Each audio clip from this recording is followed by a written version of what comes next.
자, 정부가 경기도 광명 시흥지구 이곳을 6번째 3기 신도시로 선정했습니다.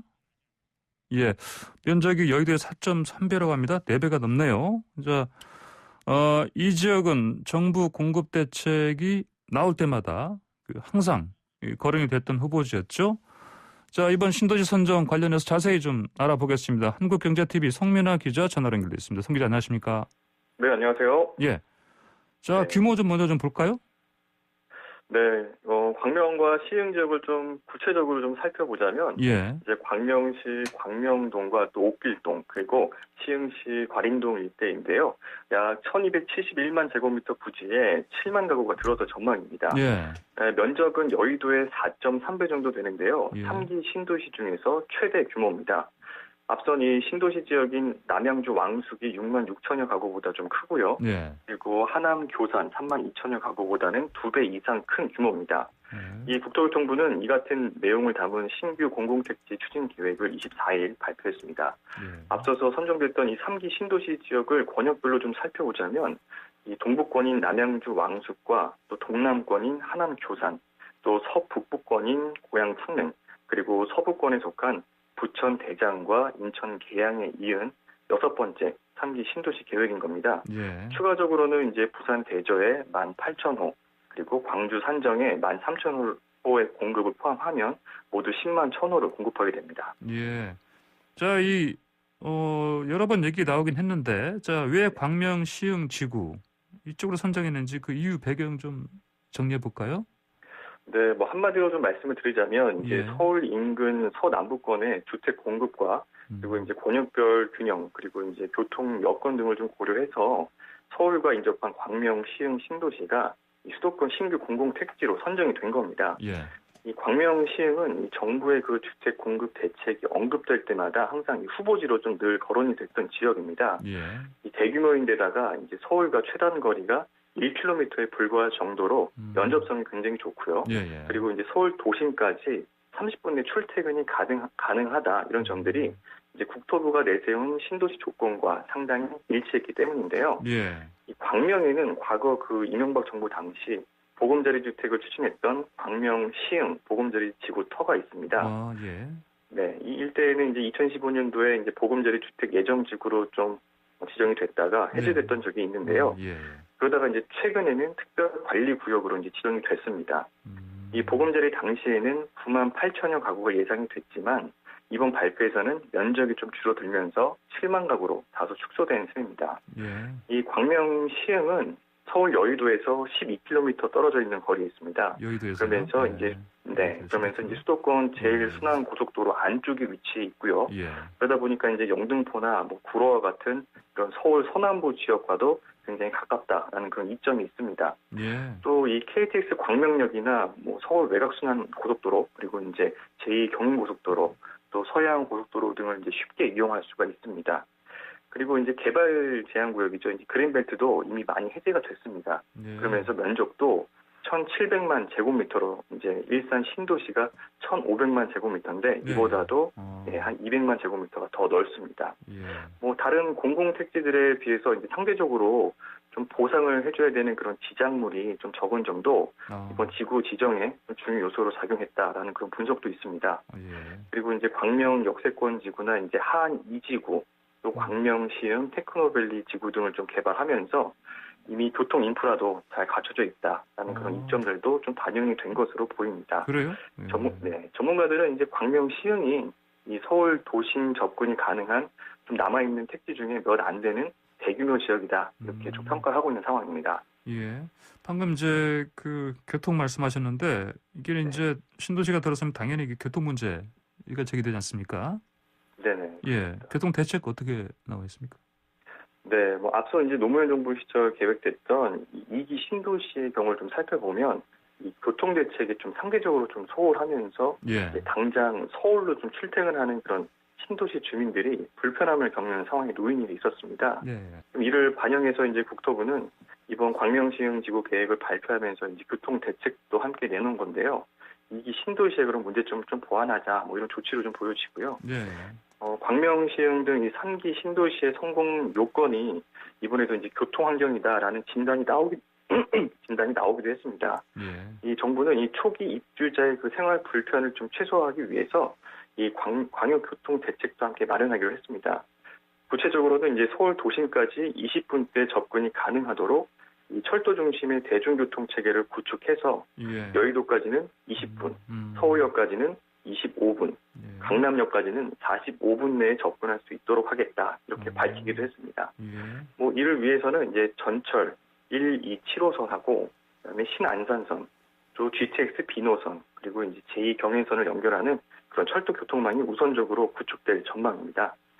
신도시를 관통하는 그런 남북 도시철도를 건설해서 예. 앞서 말씀드렸던 그런 노선들과 환승 연결되도록 하는 그런 방안이 좀 이렇게 보이고요. 예.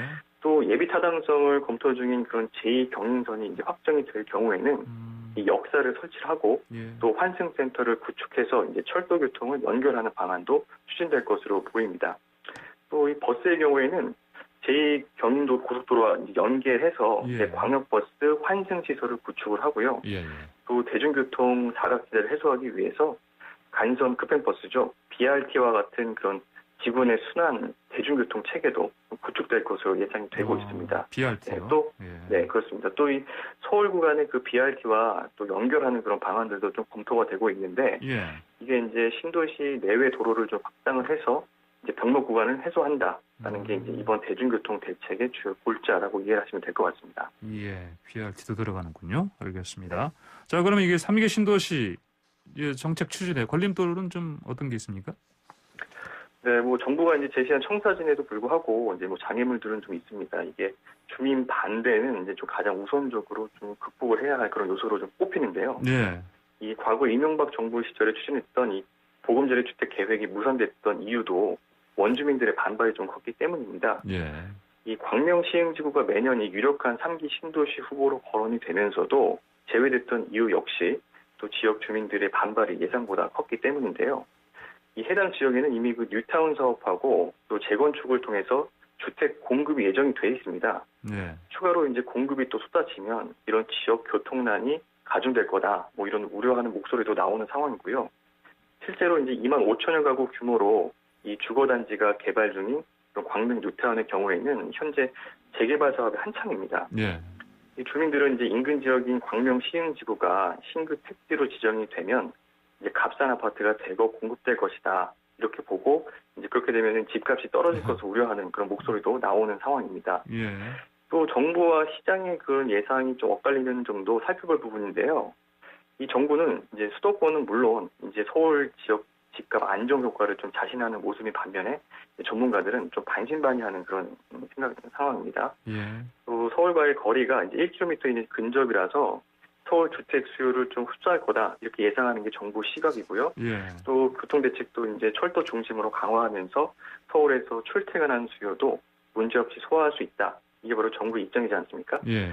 그럼 반면에 이제 시장의 반응은 서울 도심이나 강남, 뭐 여의도 뭐 이런 좀 서울 주요 업무 지역까지 실제로 출퇴근하는 거리는 예. 멀다. 그리고 걸리는 시간도 길 거다라는 그런 좀 예측이 우세한 것으로 나타났고요. 예.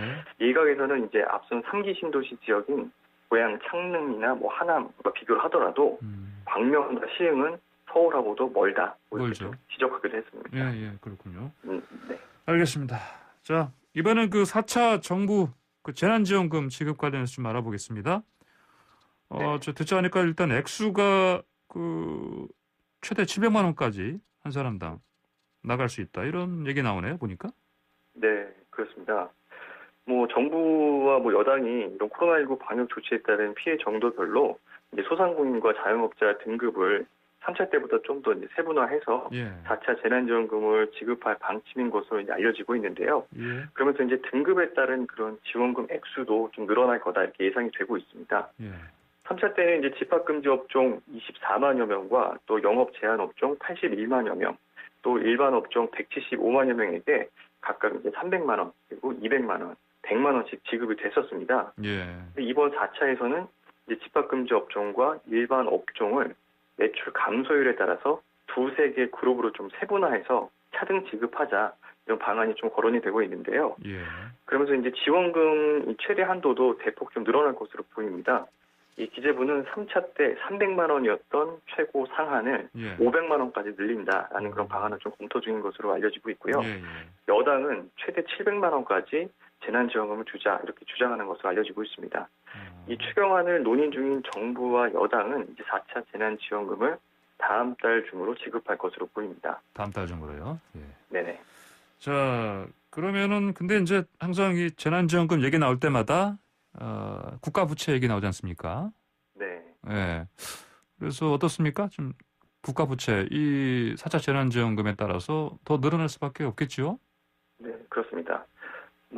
국가부채가 이제 올해 안에 좀 1,000조 원을 넘길 수 있다, 이런 좀 우려도 나오는 상황이고요. 예. 그러다 보니까 이제 결국에는 이게 나라 빚을 늘려서 이게 재난 지원을 하는 건데 그거에 대한 우려의 목소리가 나오고 있는 상황입니다. 예. 기재부는 이미 올해 그런 예산을 좀 편성할 당시에 국가 부채를 956조 원으로 예측한 바가 있습니다. 예. 하지만 이제 추경으로 이제 만약에 국채를 더 추가로 발행하게 되면 이제 부채 비율은 더 늘어가지고 예. 1,000조 원을 넘어설 것이다라는 예. 그런 시각이 좀 지배적인 상황입니다. 그래요. 예.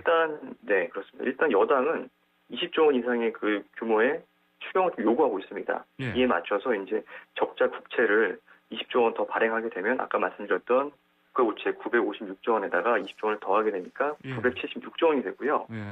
또 4월 선거 이후에 자영업자 손실 보상제가 법제화될 경우나 또 문재인 대통령이 언급했던 전국민 위로금을 지급해야 할 경우에도 이제 추가 예산이 좀 필요한 상황입니다. 예. 이들 예산 지출 규모를 좀 감안해 보면 이제 국가 부채가 연내 1,000조 원을 넘길 수 있다라는 그런 분석이 나오게 되는 겁니다. 예. 이에 대해서 이제 기재부와 해외 신용평가사들은 좀 우려의 목소리를 내고 있는데요. 일단 이제 국채 발행 그 물량이 좀 늘어나면 시중 금리가 상승하면서 이 금융시장에 영향을 미치고 결국에는 국가 신용 등급에도 부정적인 영향을 줄 수밖에 없기 때문입니다. 예. 이게 해외 그 세계 3대 신용평가사인 피치는 우리나라 그 GDP 대비 부채 비율이 오는 2023년 46%까지 증가할 경우에는 이제 중기적으로 이 국가 신용 등급의 하방 압력으로 작용할 수가 있다라고 예. 이제 경고를 한 바가 있습니다. 예. 그런데 그 국가 부채가 올해 1,000조 원을 넘기게 된다면 이게 GDP 대비 부채 비율은 벌써 50%를 넘게 되거든요. 예. 그렇게 되면 이제 국가 신용 등급에 빨간불을 켤 수밖에 없는 그런 상황입니다. 이 국가 신용 등급이 왜 중요하냐 하면 이 등급이 떨어질 경우에는 이제 국제 자금 조달 그 비용이 급증하게 되고요. 예. 또 원화 가치가 하락하는 등의 그런 부작용들이 나타나기 때문입니다. 이와 관련해서 홍남기 경제부총리는 우리나라의 그 부채 증가 속도가 굉장히 빠른 편이다라고 예. 좀 지적을 하면서 재정 수지 적자가 우려스럽다 이렇게 말한 바가 있습니다. 예. 또 이 광명 시흥구 신도시의 그 공급계획 발표가 이제 당장 그 집값에 미칠 영향력은 제한적일 것이다라는 그런 의견도 있었는데요. 예. 이 주변 지역에서는 이제 구매를 노렸던 그 수요자들이 2년 거주 의무를 좀 감안해서 네. 당장 비싼 가격에 사기보다는 좀 기다려보자라는 그런 관망세가 우세할 거다라는 그런 분석에도 힘이 좀 실리고 있는 모습입니다. 예. 알겠습니다. 자, 오늘 경제 얘기 여기까지 듣겠습니다. 감사합니다. 감사합니다. 네, 지금까지 한국경제TV 승민아 기자와 얘기 나눠봤습니다.